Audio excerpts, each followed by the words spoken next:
Well, good morning, everyone. I'd like to introduce the first speaker in our Patricia Kapoor Grand Rounds series.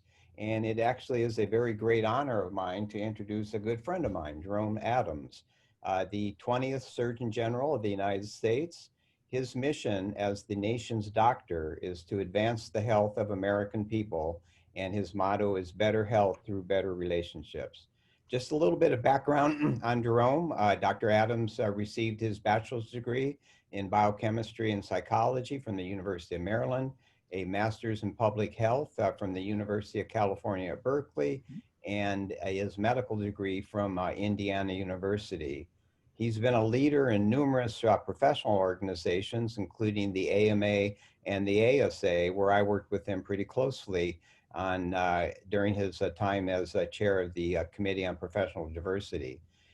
He's the former health commissioner of Indiana, where he led the state's responses to Ebola, Zika, and where I first gained a lot of respect for the work that he does and the passion he has to it, the largest HIV outbreak in the United States related to injection drug use. During his tenure as Surgeon General, Dr. Adams has created several initiatives to tackle our nation's most pressing health issues, including the opioid epidemic, oral health, and the links between community health and both economic prosperity and the national security. He's a member of the President's Coronavirus Task Force and has issued recent calls to action on maternal care and hypertension. We have another 45 minutes of a presentation with Q&A. Please remember to put your questions into the chat box, and I will forward them verbally to Dr. Adams. Jerome, the floor is yours, and thank you for coming. Absolutely. Good morning. Thank you so much, Dr. Cole, for the kind introduction. And just thank you for your leadership, your sponsorship, your mentorship. I just have to say that it's an honor to be here at the Patricia Kapoor Grand Rounds lecture, because she's been a leader, a mentor for me, as you have. And I just want people to know how important it is to have individuals who will be a mentor, who will be a sponsor to you. If it weren't for the ASA, and if it weren't for people like Dr. Cole, I quite frankly wouldn't be Surgeon General of the United States. I'm very honored to virtually connect with you all and provide some updates regarding the work my office is doing and our efforts around COVID-19. But I want to start with some vitamin G, some gratitude. Thank you, anesthesia providers, for the work you've done on behalf of patients and your communities during this challenging time. I want you to know your skills, your stamina and dedication have saved lives. They truly have. And it's easy to forget that in March, April, many organizations, many leading organizations were predicting we'd have 1 to 2 million deaths in the country by now. And so I don't want to in any way diminish the impact of 225,000 lives lost due to this pandemic, but I want you to remember that your efforts have actually decreased the number of people who were projected to have died by this time in this country. And quite frankly, you saved upwards of 1 million lives. So hang in there and know that what you're doing matters. You've been on the front lines of this pandemic day in and day out. You face threats to your lives and to your livelihoods. You've worked long and stressful hours, and through necessity, you found new ways to innovate. And that's what happens during crisis times. What's interesting, and many people look at me sideways when I say this, but as much as this is a tragedy, it's a tremendous opportunity. We know that when you look at the history of the United States, our greatest advances in health and in health policy have come during and after times of war. Transfusion therapy after World War I, antibiotic usage after World War II, trauma care after the Gulf War. And now we're at war with an invisible enemy, and we have been forced to innovate, but in many ways, those innovations will save tens of thousands, hundreds of thousands, millions of lives moving forward. And in particular, your skill sets, intubation, ventilation, critical care, critical thinking in a crisis, have certainly been brought to bear in our fight against COVID. This pandemic has hit us hard, and it's particularly impacted clinicians and public health workers, people of color, people with underlying conditions, and those who are older. It's highlighted a multitude of factors that people say put individuals at higher risk. But I would contend that they're mostly, if not all, really rooted in pre-existing social conditions that have conspired to reduce resilience, opportunity, and health. When we think of this pandemic and when we think of health, most of us think of healthcare. We think of ventilators, we think of doctors and nurses, we think of hospitals. But as critical as healthcare is, one of the things I want you to remember is that, and this isn't my opinion, studies actually show this, health actually happens at home. Social determinants, things like transportation, childcare, safe, affordable housing, they contribute to medical determinants, chronic diseases such as diabetes, lung disease, and high blood pressure. And when you think about who bears the brunt of these unfortunate social determinants from a negative perspective, it should be no surprise then that the medical determinants are especially common in vulnerable communities and people of color. And the social determinants make individuals more susceptible to infection with COVID-19. What does it mean to tell someone to go home and isolate or quarantine because you had a positive test or you've been exposed if you don't ask them what home looks like? If they live on Skid Row, if they are living in a house that's a 2-bedroom, but there's 11 people living there sharing a single bathroom. And the medical conditions that I spoke of are associated with more severe COVID complications, in addition to the greater number of infections that come with the social determinants. And that's why we're seeing certain populations really disproportionately impacted. American Indians, Alaska Natives, African Americans hospitalized at 5 times higher rates than whites. Case rates and hospitalization rates substantially higher for Latinx and Hispanics, 4.5 times higher compared to whites. So we need to really wrap our heads around the fact that for this disease and for many diseases, we're not going to solve them in the hospital or in the clinic or with our MD or with our RN. Those things are important. They're important for helping catch people after they've fallen. But if we really want to prevent people from falling in the first place, we have to address these social determinants and these disparate opportunities or lack of opportunities for health that we find across our country and in our communities. I also want to highlight that I'll be releasing in the next couple of weeks a call to action on maternal health. And hopefully you have heard the harrowing statistics. 700 women die around the time of childbirth each year in this country.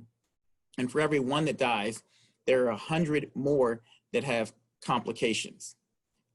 60% of these deaths and complications are preventable. And Black women suffer more severe complications and a 3 times greater chance of mortality than their white peers. This is one of the most glaring examples of bias, of racism, of inequity that I've seen in terms of health.